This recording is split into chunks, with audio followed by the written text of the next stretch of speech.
या चंद्रमौली महाशयांना काँग्रेस पक्षाने कर्नाटकातून विधानसभेची उमेदवारी दिली।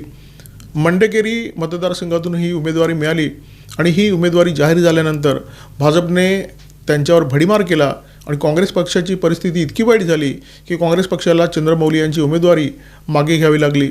मेहुल चोक्सीशी संबंध असल्याचे आरोप काँग्रेसच्या अनेक बड्या नेत्यांवर झाले। अभिषेक मनु सिंघवी यांच्यावर झाले, तत्कालीन अर्थमंत्री पी चिदंबरम यांच्यावर झाले। राजकारणामध्ये अशी चिखलफेक होतच असते, एकमेकांवर आरोप होत असतात, परंतु मुद्दा हा महत्त्वाचा असतो की त्या आरोपामध्ये तथ्य किती आहे। एक गोष्ट मात्र निश्चित होती की UPAच्या कार्यकाळामध्ये बँकांची परिस्थिती अत्यंत वाईट झाली होती, कारण मंत्री बोले आणि बँका हाले अशा प्रकारे कारभार सुरू होता। मंत्र्यांकडून एक फोन बँकेच्या मॅनेजरला जायचा आणि हजारो कोटीची कर्ज सहज पास व्हायची आणि त्याच्यामुळे बँकांवर असलेले कर्जाचे डोंगर वाढत होते, NPA वाढत होता आणि बँकांची परिस्थिती अत्यंत खस्ताहाल अशा प्रकारे झाली होती।